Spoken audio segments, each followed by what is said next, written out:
আসসালামু আলাইকুম, সবাই কেমন আছেন? তো পবিত্র ঈদুল আজহা কোরবানি ঈদ সবেমাত্র শেষ হলো। তো কোরবানি ঈদ উপলক্ষে আমরা ঈদের কয়েকদিন আগে থেকে মাছ কিনা বন্ধ করে দিয়েছিলাম, ফ্রিজের মাছগুলো সব শেষ করে নিয়েছিলাম।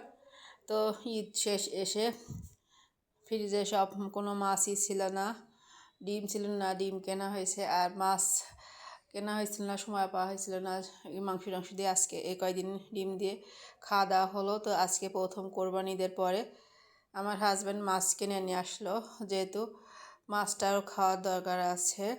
তো রুই মাছ নিয়ে আসছে। তো আজকে বললো বাজারে রুই মাছ বা অন্যান্য মাছের সব মাছেরই দাম বেড়েছে, যেহেতু একটানা মানুষের কোরবানি ঈদের মাংস খাওয়ার পরে মাংসের রুচি কমে গেছে, এখন মাছের দিকে মাংসের চাহিদা হয়েছে।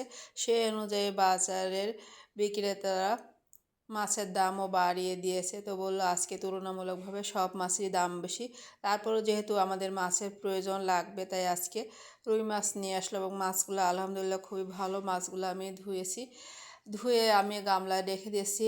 একটু পরে আমি ফ্রিজে ওগুলা ডিপ ফ্রিজে পলিথিনের প্যাকেট করে রেখে দিব, যেহেতু একদিনে সব মাছ খাবো না, তাই প্রতিটা প্যাকেট করে রাখবো যে কয়দিনের হয়। ভালো থাকবেন সবাই।